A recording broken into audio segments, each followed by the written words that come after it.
오늘 우리에게 주시는 말씀은 마태복음 6장 9절부터 12절까지 말씀입니다. 마태복음 6장 9절부터 12절입니다. 그러므로 너희는 이렇게 기도하라. 하늘에 계신 우리 아버지여, 이름이 거룩히 여김을 받으시오며 나라의 임하옵시며 뜻이 하늘에서 이룬 것 같이 땅에서도 이루어지이다. 오늘날 우리에게 일용할 양식을 주옵시고 우리가 우리에게 죄 지은 자를 사하여 준 것 같이 우리 죄를 사하여 주옵시고. 아멘.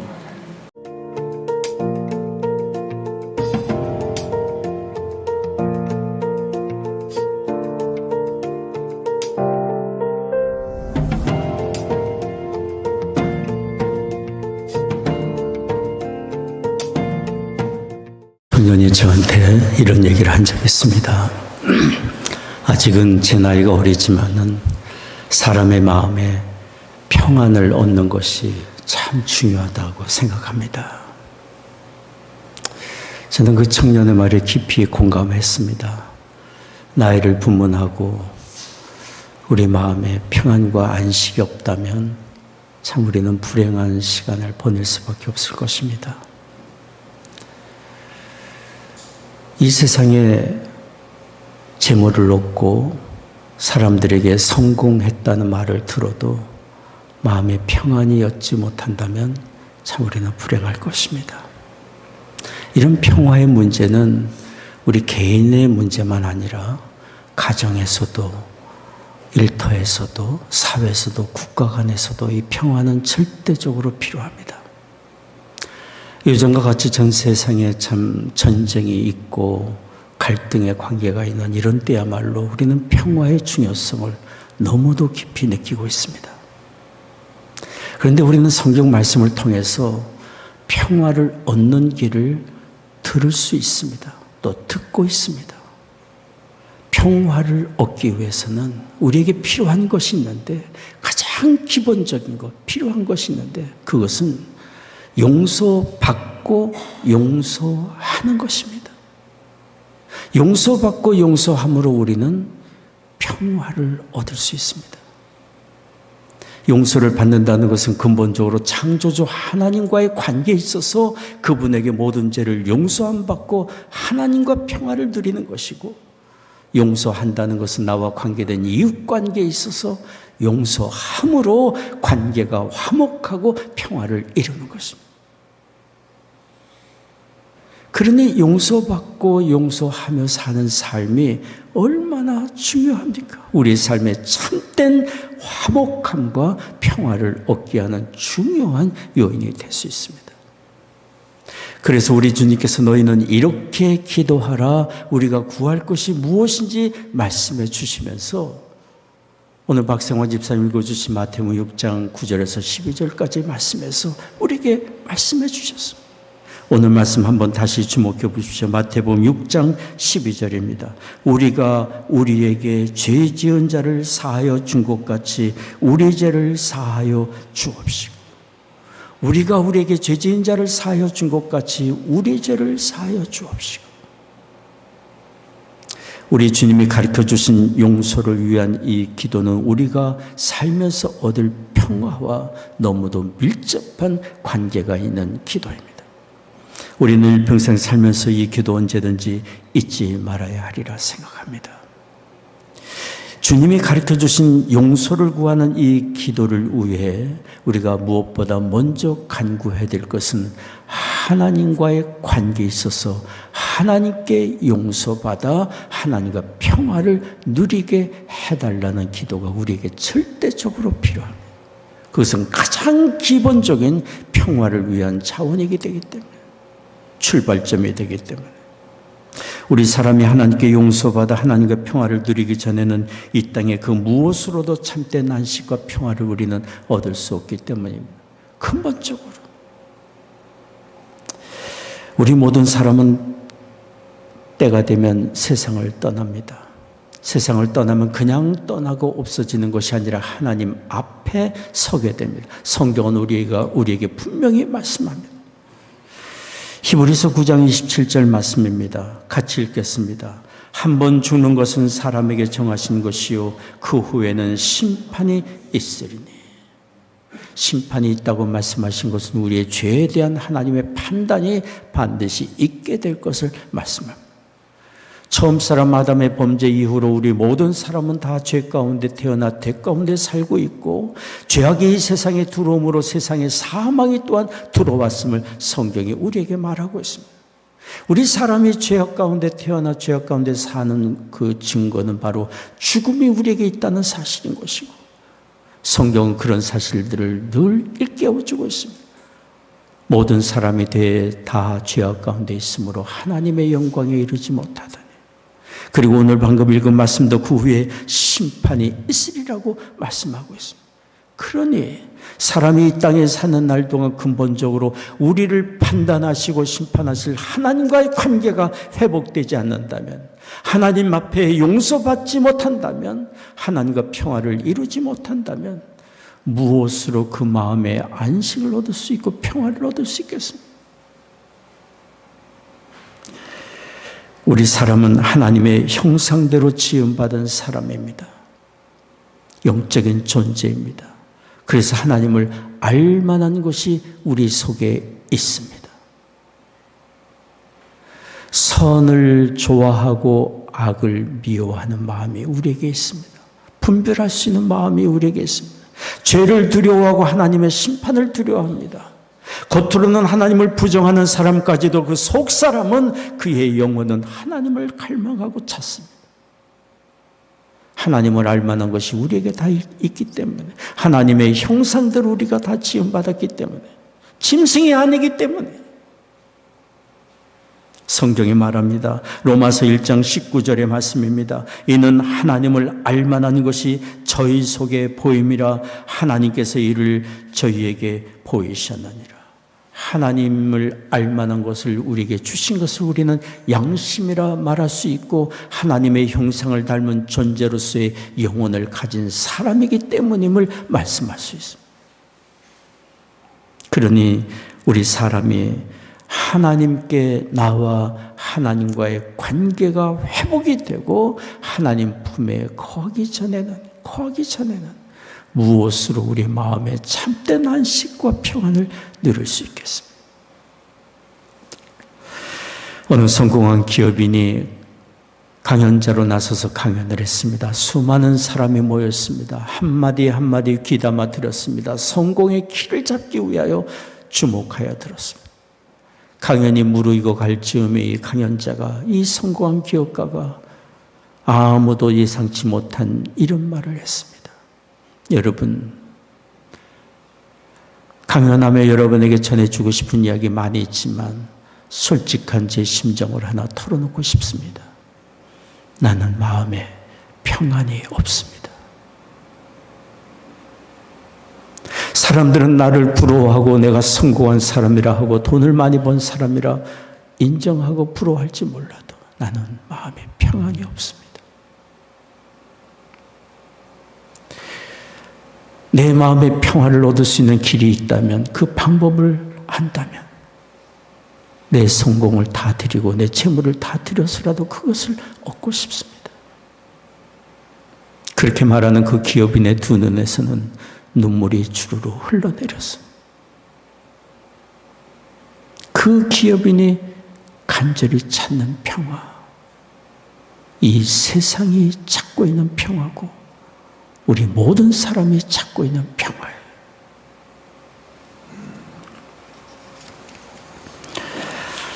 그런데 우리는 그 기업인이 간절히 찾고 있고 세상에 찾고 있는 그 평화의 길을 알고 있습니다. 어디서 어떻게 그 평화를 얻을 수 있는지를 압니다. 갈보리 산상에 예수 그리스도의 십자가에서 온 세상이 갈망하고 찾고 있고 그 기업인이 찾고 있는 그 평화를 우리는 얻을 수 있습니다.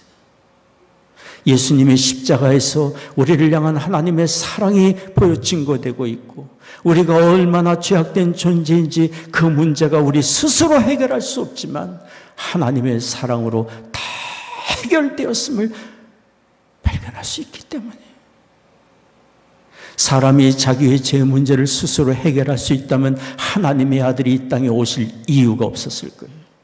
스스로 죄의 문제를 해결할 수 없기 때문에 하나님께서 그 아들을 대신 보내시고 십자가에서 우리 모든 허물과 죄를 다 처리하셨어요. 그래서 누구든지 예수님을 구주로 믿고 영접하는 사람마다 자기의 죄를 인정하고 고백하고 회개하고 이 모든 죄를 대속하신 하나님의 아들 예수 그리스도를 믿고 영접하는 사람마다 모든 죄 용서해 주시고 의롭게 하시고 하나님의 존귀한 자녀 삼아 주시니 이 평화와 이 안심과 이 안식을 이 세상에 무엇으로 얻을 수 있겠습니까? 이 놀라운 은혜, 이 복된 사실을 성경은 우리에게 끊임없이 증거하고 있고 또 말씀하고 있습니다. 우리가 너무도 잘 아는 요한복음 3장 16절 말씀 같이 읽겠습니다. 하나님이 세상을 이처럼 사랑하사 독생자를 주셨으니 이는 저를 믿는 자마다 멸망치 않고 영생을 얻게 하려 하심이라. 로마서 4장 25절도 증거합니다. 예수는 우리 범죄함을 위하여 내어줌이 되고 또한 우리를 의롭다 하심을 위하여 살아나셨느니라. 예수님의 죽으심은 절대로 주님 자신의 죄 때문에 죽음당하신 것이 아니라 의로우신 하나님의 아들이시지만 우리를 위하여 대신 죽으심을 부활하심으로 증거하셨고 주의 죽으심과 부활을 통하여 누구든지 예수님을 믿는 사람이 의롭게 됨을 주님의 부활로 증거해 주셨어요. 로마서 8장 1절이 그러므로 증거합니다. 그러므로 이제 그리스도 예수 안에는 자기는 결코 정죄함이 없나니.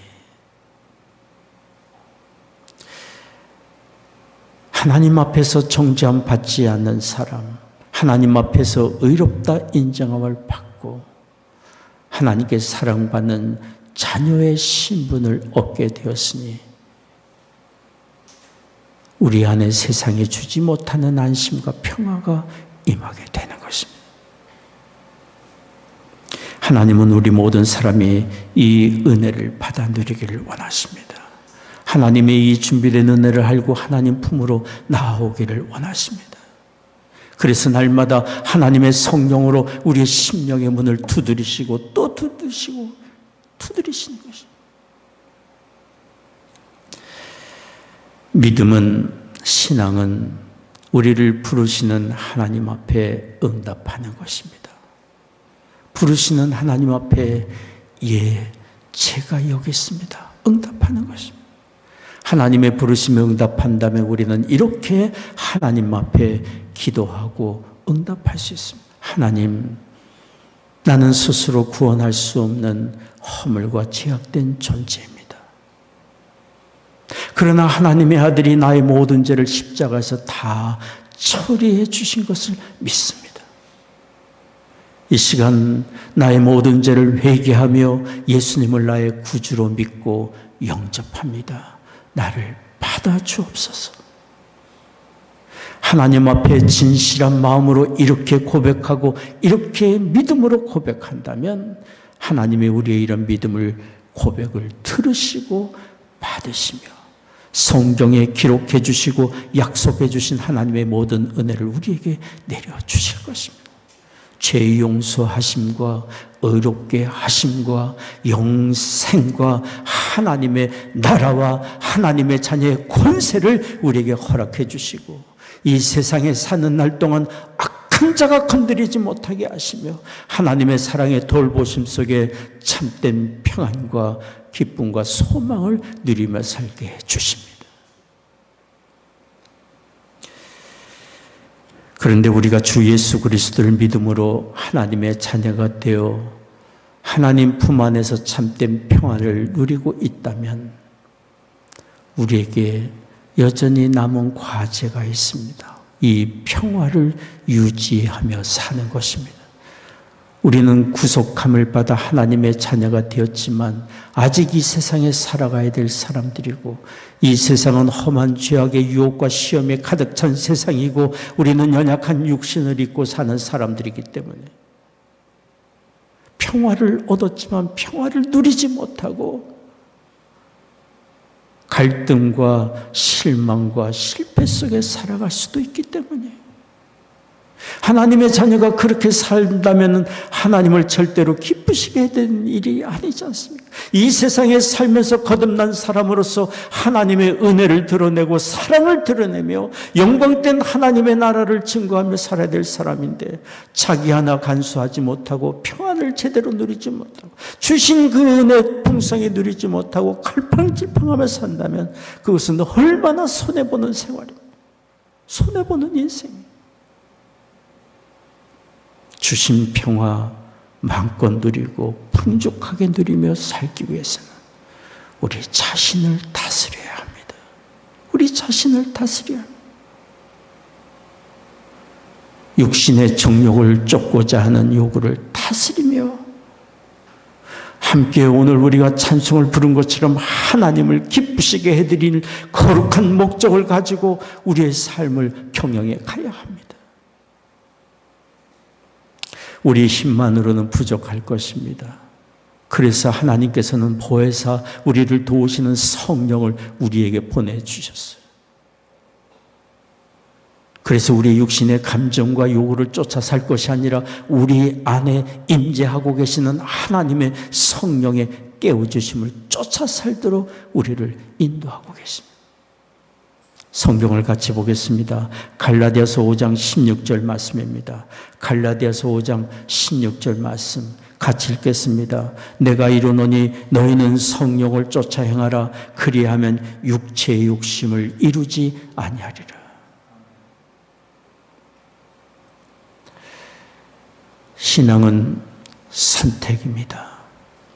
육신의 요구와 하나님의 요구와 성령의 깨우치심과 나의 감정의 요구 속에서 선택입니다.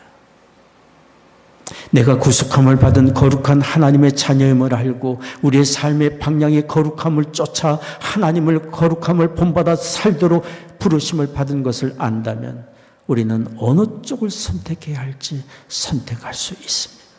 성령을 쫓아 살 때 육체의 잘못된 욕심을 우리는 이루지 않을 수 있습니다. 우리가 날마다 살면서 성령을 쫓아 산다면 우리에게 나타날 확실한 증거가 있습니다. 그것은 겸손히 회개의 무릎을 꿇는 것입니다. 겸손한 회개가 우리에게 있을 때 성령을 쫓아 사는 삶의 증거들이 나타나게 될 것입니다. 우리 CNM의 교단의 A.W. 토저 목사님은 현대 선지자로 불리우는 분입니다. 경건한 삶을 사셨고 시카고 사우스사이드 처치에서 오랫동안 목회를 하셨던 분입니다. 그분이 쓰신 책들이 지금도 수많은 사람들에게 교파를 초월해서 읽히며 그분의 말씀을 통하여 은혜 받고 회복된 많은 사람들의 간증이 있습니다. A.W. 토저 목사님이 홀리 스피릿이라는 성령이라는 책자에서 이런 얘기를 했어요. 우리 인생은 두 종류의 인생이 있다고 그랬어요. 하나는 휴경지와 같은 인생이 있고 하나는 경작지와 같은 인생이 있다고 그랬어요. 휴경지는 뭐고 경작지는 뭡니까? 휴경지는 더 이상 농사를 짓지 않는 밭입니다. 쉬고 있는 땅입니다. 경작지는 밭을 갈고 씨를 뿌리고 재배하고 농사를 열심히 짓는 경작지입니다. 휴경지와 같은 땅은 농사를 짓지 않으니 거두는 수확물도 없습니다. 그러나 경작지는 부지런히 농사를 지니 거두는 수확이 많습니다. 토저 목사님의 우리의 삶이 곧 두 종류 이와 같다 그랬어요. 휴경지와 같은 사람, 휴경지와 같은 심령의 사람은 더 이상 농사를 짓지 않는 땅처럼 나는 다 되었고 괜찮고 이만하면 괜찮고 세상 사람 다 그렇게 살아가니 어떠랴 살아가는 사람, 도무지 자기 자신을 돌아볼 줄 모르고 회개할 줄 모르는 사람, 회개할 줄 모르니 새로운 삶의 길을 갈 기회도 없고 성령이 그를 깨우치시고 일하실 기회도 주어지지 않는 것입니다. 그러나 경작지와 같은 사람은 작은 하나님 말씀 한마디에, 성령이 깨워주시는 작은 깨우침 앞에, 드러난 작은 허물과 잘못 앞에 하나님 앞에 무릎 꿇어 회개하는 사람이에요. 그런 심령의 성령이 일하실 기회가 있고 새로운 변화의 역사가 있고 어제와 오늘이 다르고 하나님의 인도하심을 따라 선한 열매를 맺어가는 아름다운 역사들이 나타납니다. 성령을 쫓아 살아간다면 우리의 삶은 경작지, 날마다 바쁘게 땅을 파헤치고 씨를 뿌리고 경작해 나가는 그런 거룩한 분주함, 성령을 쫓아 사는 아름다운 삶의 역사들이 우리에게 나타나게 될 것입니다. 우리가 아무리 겸손하다 해도 여전히 하나님 앞에서는 오만함이 우리에게 있고, 아무리 지혜롭다 해도 하나님 보시기에 어리석은 발걸음이고, 완전하다 해도 하나님 앞에 여전히 돌이킬 부분이 있는 것이 우리 인생인데 누가 이런 부분을 가르쳐 줄 수 있겠어요? 하나님의 성령이 아니면, 기록된 하나님의 등불과 같은 말씀이 아니면 누가 우리를 깨우쳐 줄 수 있겠어요? 우리의 죄를 용서해 주옵소서 기도하는 사람이라면 성령의 음성에 귀를 기울여 자기를 돌아보고 하나님 앞에 날마다 경작지와 같은 심령으로 살아가는 그런 사람, 이런 은혜가 우리에게 있기를 원합니다.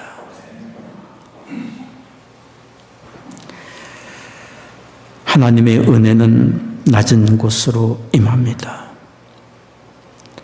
겸손한 사람의 심령에 하나님이 가까이 하시고 은혜를 공급해 주십니다.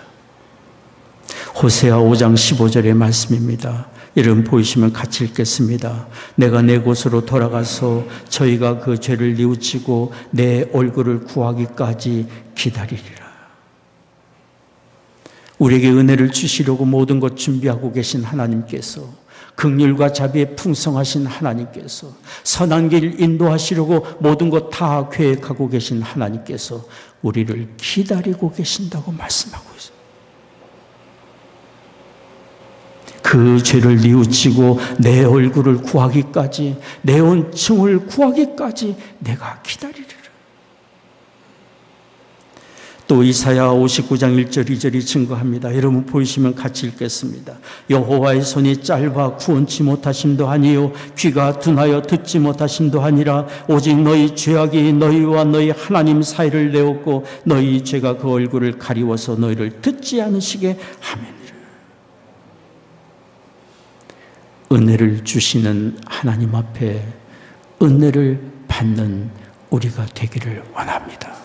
겸손히 자기를 돌아보며 돌이켜 회개하는 사람이 하나님이 주시는 참된 평안과 은혜를 받아 누립니다. 두 번째입니다. 오늘 용서를 위해 기도하는 우리에게 하나님이 요구하시는 것이 있습니다.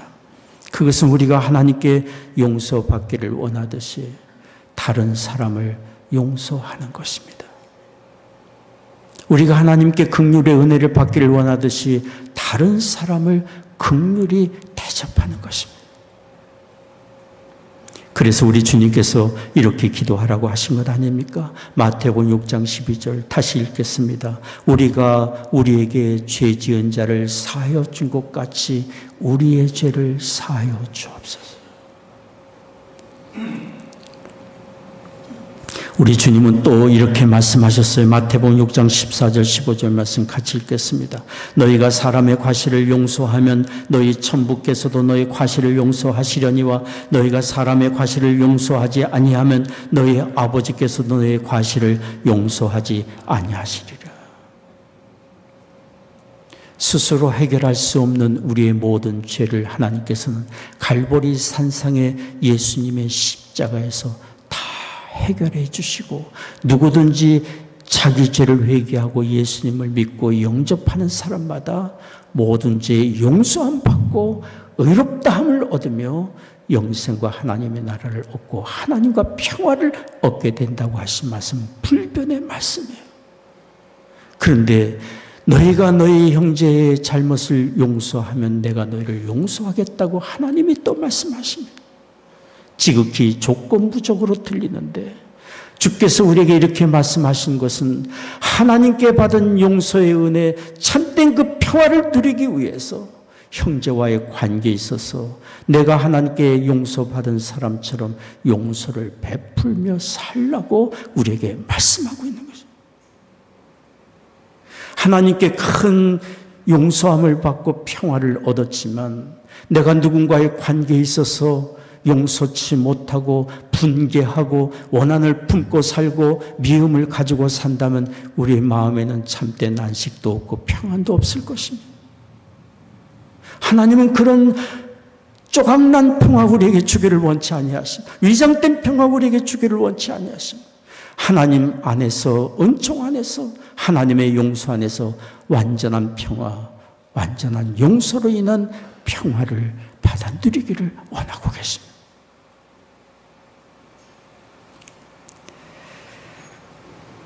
우리는 마태복음 18장에 우리 주님께서 비유로 말씀하신 1만 달란트 빚진 사람의 이야기를 너무도 잘 압니다. 평생 갚아도 갚을 수 없는 것, 자기 스스로 노력해도 갚을 수 없는 빚을 왕에게 탕감받았지만, 이 사람은 탕감받고 자기 집으로 돌아가는 길에 1만 달란트와 비교할 수 없는 지극히 작은 돈을 빚진 사람을 멱살을 붙들고 당장 갚으라고 지적해서, 조금만 기다려 달라고 사정하지만 기다려주지 않았어요. 고발하고 옥에 가두고 말았어요. 이 소식을 들은 왕은 그 사람을 불렀습니다. 어찌하여 그리했느냐? 어찌하여 그리했느냐? 너는 나에게 큰 빚을 탕감받았는데 지극히 작은 빚을 진 내 친구를 어찌 용서하지 못했느냐? 그리고 그를 향하여 왕은 말했어요. 이 악한 종아, 악한 사람. 오늘날 개념으로 본다면 빚진 사람의 빚을 탕감해 주고 안 해 주는 것은 그 사람의 자유예요. 선택이에요. 그런데 왕은 그 사람을 가리켜 악한 종이라고 말을 했어요. 그 이유가 무엇입니까? 용서받은 사람으로서 용서하지 않았기 때문에, 큰 긍휼을 받은 사람으로서 긍휼을 베풀지 않았기 때문에, 그래서 악한 종이라고 얘기한 거예요. 왕은 그 사람에게 요구했어요. 내가 탕감해 준 빚 다시 다 갚고 갚을 때까지 이 사람을 감옥에 가두라고 말씀했어요. 우리 주님이 비유로 하신 말씀이에요. 하나님과 우리와의 관계에 있어서 하나님이 우리의 모습을 보고 어찌 생각하실지를 말씀하신 내용이에요. 이 비유로 말씀하시면서 우리께 주님께서 마태복음 18장 35절에 말씀하셨어요. 같이 읽겠습니다. 너희가 각각 중심으로 형제를 용서하지 아니하면 내 천부께서도 너희에게 이와 같이 하시리라. 그래서 우리는 생각해야 합니다. 만약에 내가 누군가를 몹시 미워하고 원한을 품고 분개하고 있다면 그것은 하나님께, 하나님 나에게도 이렇게 하셔도 됩니다. 말하는 것과 뭐가 다르겠어? 우리의 생활은 하나님 앞에서의 생활이고 우리는 하나님 앞에서 사는 사람이고 우리의 생활의 기도는 곧 하나님께 드려지는 것이니,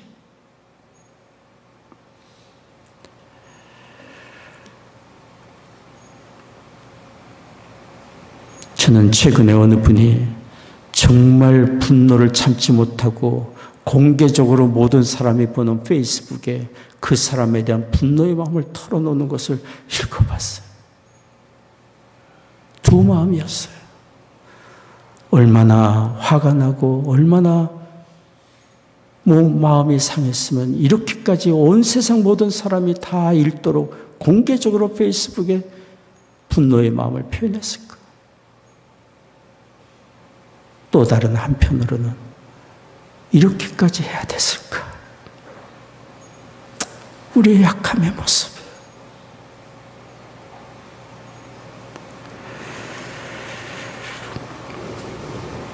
남을 이해하고 허물을 품고 용서한다는 것이 우리 힘만으로는 어려울 수 있습니다. 그러나 여러분, 신앙은 기억하는 것입니다. 내가 하나님 앞에 어떤 대접을 받았는지를 기억하는 것입니다. 내가 하나님께 받은 큰 용서, 이미 허물과 죄로 죽었던 우리를 용서하시고 살려주신 하나님의 그 크신 긍휼과 자비를 생각하는 것입니다. 그럴 때 우리는 이웃관계에서 어떻게 할지를 알 수 있습니다. 어느 기독 잡지의 발행인이 자신이 겪었던 아픔에 대한 고백적인 글을 쓴 것을 읽어본 적이 있습니다. 그분은 스스로 완벽주의자였습니다. 자기 관리에 철저했고 모든 일에 빈틈이 없었습니다. 그는 완벽한 일처리로 자기의 의를 드러내고자 했고 사람들에게 인정받고 싶었습니다. 그것을 기뻐했어요. 그러니 완벽을 추구하는 그 사람에게 다른 사람의 자그마한 실수와 허물과 잘못이 용납이 되지 않았어요. 그 사람의 입에 붙은 말은 이런 것이었어요. 어떻게 그럴 수 있을까? 아니, 그것도 못해. 아니, 왜 그랬을까? 이해할 수 없어. 입에 붙은 말, 어떻게 그럴 수 있을까? 그 사람의 입에서는 항상 다른 사람에 대한 정죄와 비판이 그치질 않았습니다. 그런데 그 사람이 삶의 실패를 경험하고 고통을 겪고 처절한 아픔을 겪게 되었습니다. 자신의 젊음과 전 세상을 걸고 시작했던 사역들이 실패하고 사역으로 인해 큰 좌절을 겪게 됐어요. 그 일로 인해 아내는 우울증으로 남편을 등지기까지 했어요. 이런 일을 겪으면서 수년 동안 눈물의 시간을 보내면서 그에게는 변화가 일기 시작했어요. 비로소 자기 모습이 보이기 시작한 거예요. 비로소. 선한 일을 한다고 생각하고 주의 일을 한다고 생각하고 완벽하게 일을 한다고 생각했던 자기의 모습이 얼마나 다른 사람을 힘들게 하고 하나님의 영광을 가려왔는지 자기 모습이 비로소 보기 시작한 거예요. 그는 비로소 하나님 앞에 엎드려 눈물로 회개하며 눈물을 쏟기 시작했어요. 이처럼 이 사람이 처절하게 하나님 앞에 무릎을 꿇고 회개하면서 언어가 바뀌기 시작했어요. 새로운 언어를 얻게 됐어요. 그것은 바로 긍휼의 언어였어요. 긍휼의 언어예요. 이전에 상상할 수 없었던 언어가 그의 입에서 나오게 된 거예요. 다른 사람의 잘못과 허물을 볼 때 그럴 수 있지. 그럴 수 있지. 그도 사람인데 나도 그러니까 그럴 수 있겠지. 새로운 언어가 이분에게 생기면서 새로운 관계가 이루어지게 되고 새로운 삶의 길이 이분에게 열리게 된 것이죠.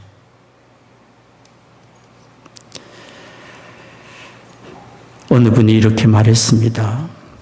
이해와 용서가 없는 곳은 지옥과 같다.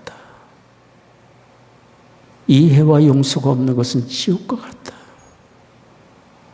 그럴 수 있습니다. 그렇다면 이해가 있고 긍휼과 자비로 품어주는 여유가 있고 용서가 있는 그곳은 천국과 같을 것입니다. 하나님의 은혜를 경험하고 하나님의 임재가 있고 하나님이 주시는 평화를 경험하게 될 것입니다.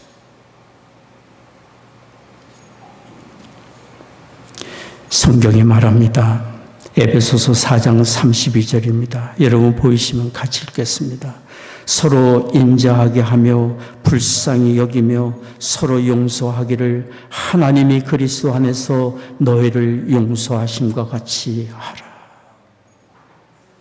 하나님이 예수 그리스도 안에서 우리를 용서하심과 같이 서로를 불쌍히 여기며 인자하게 대하며 용서하라고 말씀합니다. 긍휼과 용서, 사랑의 언어, 이해의 언어가 우리에게 필요합니다. 우리에게 필요합니다. 우리가 하나님께 받은 용서와 자비와 사랑을 생각한다면 아무리 허물투성이고 가망성이 없는 사람에게서도 우리는 희망을 찾을 수 있고 그를 위하여 축복해 줄 수 있습니다. 어느 잡지에 실린 어느 가정의 이야기입니다. 하루는 그 가정의 청소년 아들이 경찰서에 붙들렸다는 소식을 듣고 너무도 놀란 어머니가 경찰서로 달려갔습니다. 아들이 그만 대형마트에서 CD를 훔치다가 붙들린 겁니다. 어머니가 경찰관에게 사정했습니다. 제 아들이 이런 행동한 거 다 이엠이 잘못입니다. 용서해 주세요. 제가 앞으로 잘 훈육하고 잘 지도하겠습니다. 다시는 이런 일이 없도록 하겠습니다.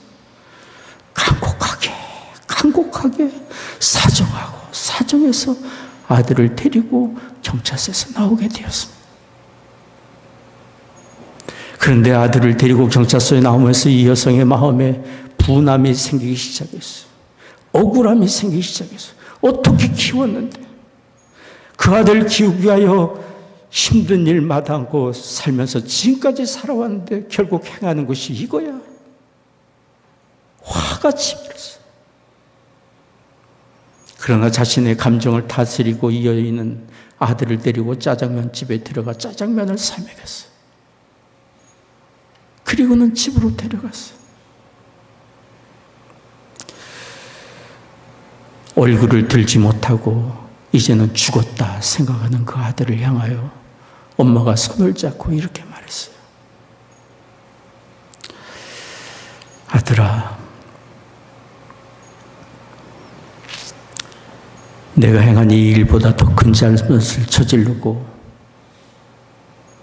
가지 말아야 할 곳을 간다 할지라도 엄마는 절대로 너를 포기하지 못해. 너는 내 아들이기 때문에.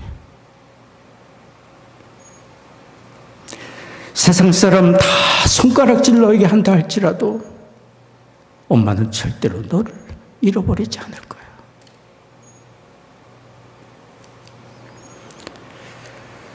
내가 다른 사람에게 칭찬을 들으면 엄마도 기쁘고 내가 남에게 욕을 들으면 엄마도 무척 힘들다.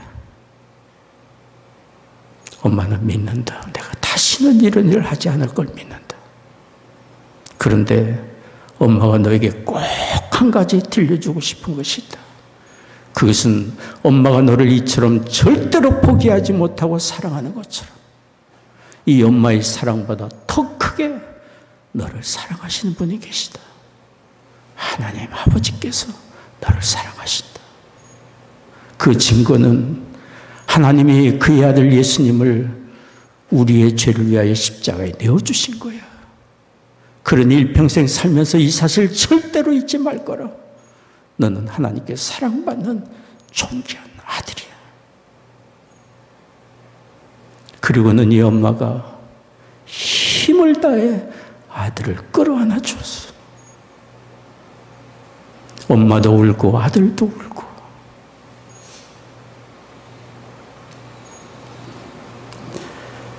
우리를 향한 하나님의 사랑,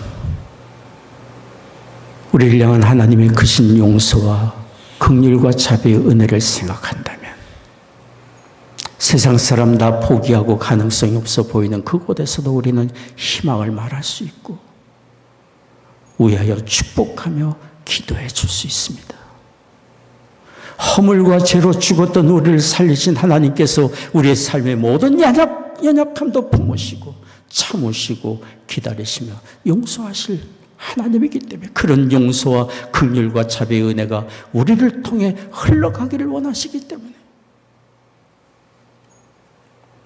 오늘 우리 꼭 주의 음성 듣기를 원합니다. 하나님 아버지, 우리가 우리에게 죄 지은 자를 용서한 것처럼 우리의 죄를 용서해 주옵소서. 이 기도가 일평생 우리에게 중단되지 않고 진실하게 드려지고 기도대로 실천되는 우리가 되기를 원합니다. 기도하겠습니다. 자비로우신 아버지 하나님, 허물과 죄로 죽었던 우리를 살리시고 구원의 은혜를 베풀어 주시며 이 세상 사는 날 동안 긍휼과 자비로 우리를 품으시는 하나님의 그 크신 은혜와 사랑에 감사와 찬송을 드립니다.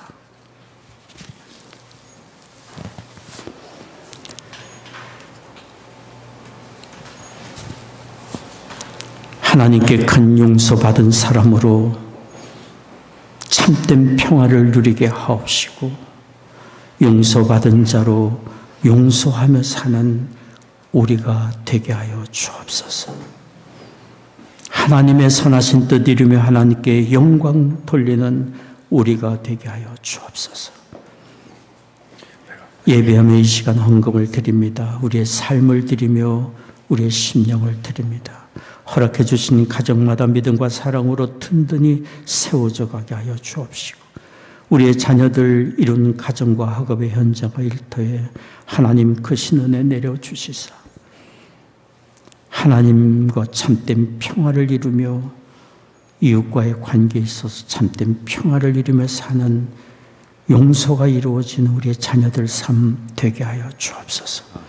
성도들의 가정에 경영하는 사업마다 다 잘되게 하시고 일터마다 복된 장소들이 되게 하여 주옵소서. 육신이 연약한 교우들이 있습니다. 하나님 이 시간 치유의 광선을 비추어 주시사 모든 질병과 연약함 굴복하여 떠나가게 하여 주옵소서. 마음에 참된 평화와 위로와 용기를 얻게 하여 주옵소서. 사랑하는 조국과 북녘 땅 하나님의 은혜 장정을 당합니다. 이 나라를 주의 의의 도구로 또한 사용해 주옵소서. 정쟁 중인 곳곳마다 하나님 은혜 내려주시사 평화가 그곳에 임하게 하여 주옵소서. 예수님의 이름으로 기도하옵나이다.